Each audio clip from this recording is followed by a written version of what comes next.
Everyone wants to go bigger. Everyone wants to scale. Everyone wants to make more money. But if you're missing key skills, capital, deal flow, operations, growth stalls out fast. I'm a real estate investor. I've been doing this for 30 years, but even I don't try and do it all. I look for great partnerships and subcontractors. Today, I'm going to show you how I found the right partners to go further, faster, without giving up control and without paying crazy amounts of money for partnerships. If you've ever hit a ceiling in your business or your portfolio, this is a video I wish I had seen 10 years ago. Partnerships are like power tools. If you don't know how to use them, you're gonna hurt yourself. But when done right, they unlock scalability like you've never seen before. The key is finding someone who complements, not duplicates, what you bring. Money plus vision, execution plus capital, network plus deal flow. Real growth happens when both sides can win without overlap. Here's one of the biggest misconceptions I see about bringing on a partner. A lot of people look for people that are just like them. I can relate to him. He gets me. We understand each other. Those are all great things,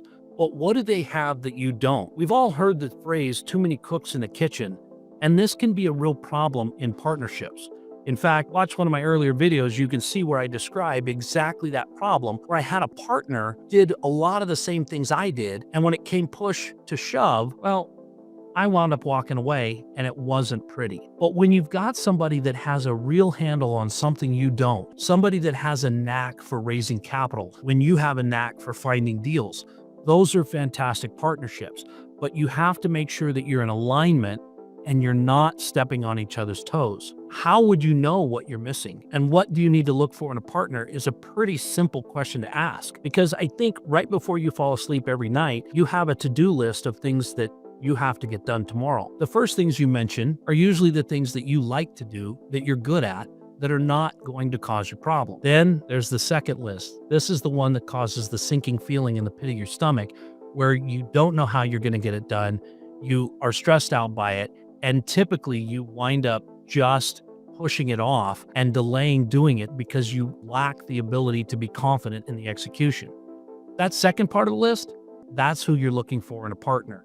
And it is detrimental that you get that part right. So here's the deal. When I was younger, I wanted to eat the whole pie. I wanted to be in control of everything. I wanted to have access to everything. And when I made a project very successful, I wanted all of the profits for myself. And what I learned very early on was that I had a very small pie and I only had one. And so if something went wrong with that pie, I didn't have very much left to eat. Now, I'm not talking about real pie, but I'm talking about profits. And when I began to see in the early 2000s where involving a partner who had something I didn't, it allowed me to do things that I couldn't on my own. And so I began to involve myself with doctor, another real estate professional, people that had lots of money. When they had capital, I could do the deal. I would wind up giving up a very substantial part of the pie for what they had, but at the end, I was able to do a deal, create a project that I didn't have the money or the bandwidth for without them. And when I began to look at that, I wasn't necessarily giving up equity because it was something I wasn't going to be able to do anyway. And as far as losing control, if they had the know-how to do what I did, they would have already done it. They actually needed me also, and so they were relying on me to do the execution while they brought the funds to the table. It was a win-win for everybody. And at the end of the day, we were able to pull off quite a few deals that were very lucrative, that created great partnerships because we didn't have what the other did. And that's the key. The best deals I have ever done were with people who had what I didn't and trusted me to bring what I did. I'll give you one example, and this was the best one I ever had. I found a family office that had plenty of money, but their ability to execute was lacking. In fact, it wasn't really even there. They were sitting there trying to decide, and when they kept coming around to it, they were having to be the executor in their deals. And I brought them the idea of, I have a deal. It's a 180 unit apartment complex and we can do really well and we can put your money to work and you can make a piece of the profits as well as a great return on your money. And I worked with that partner for about 5 years. And when we both exited the deal, we both had an 8-digit payday. That was a phenomenal day for both of us. And it's led to other deals with the same partners. In fact, getting ready to start another deal here in a couple of months with the same group. And I've worked with partners who've brought land to the deal, others who brought capital, and some who brought the missing licenses or approvals or the ability to execute on things that were a little outside of my box. You don't have to know everything, just to have to know who does, and you need to align yourself with those people. What does it look like when you're vetting a partner? Well, it's really simple. Yes, you get along. Yes, you need to have an agreement. But what does that look like? What are the roles and responsibilities that each of you have to perform inside the deal? Because you want to clearly define that so that if you have an equity partner and all they're doing is bringing the capital, well, you want to limit that that's what they're doing. In my case, where we do habitually a lot of development and we're continuing to be in that process, it's much better if I take my team and design the project rather than have them. Because when they get involved, oftentimes we wind up with something that's quite grandiose, but doesn't fit the bill for making the kind of returns we really want to make. And so you want to make sure that not only are you aligned in who is doing what, a great matrix for that is to sign up all the activities that need to be done and exactly who's doing them so that you have your roles and responsibilities outlined way before you get started. Then you want to make sure that you align on how the document is written. You want to make it so that it is equal for both parties.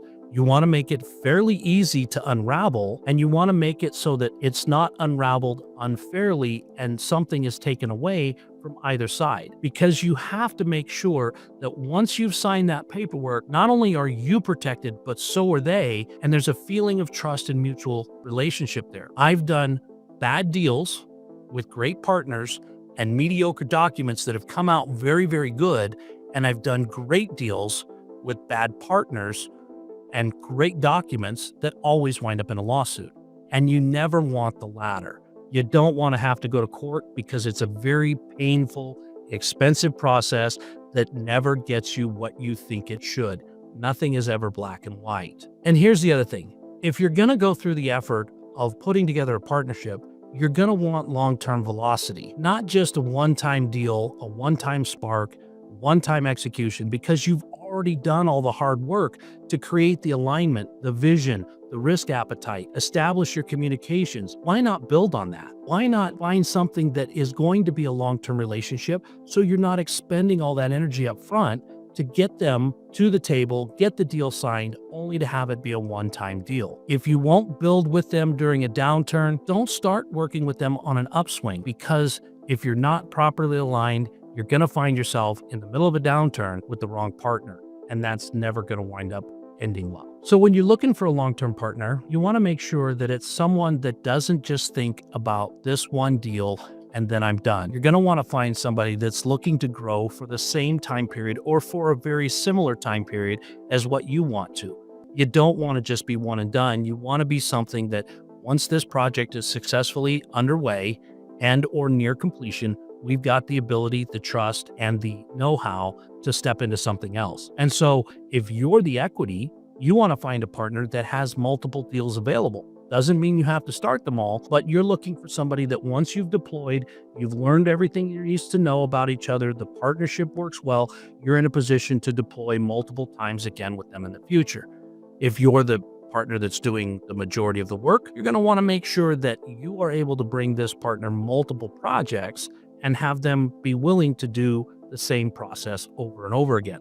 Otherwise, you're spending way too much time to get the result that you're looking for if it's just a one-off. So if you're looking to scale but feel stuck, don't necessarily go solo. I built everything I have through strategic partnerships. And if you want to talk strategy or explore potential fit, hit the subscribe and book a call. The links are below. If you think this is a great idea and you want to know a market that hasn't been discovered yet so you can start investing immediately, watch this video on the screen next.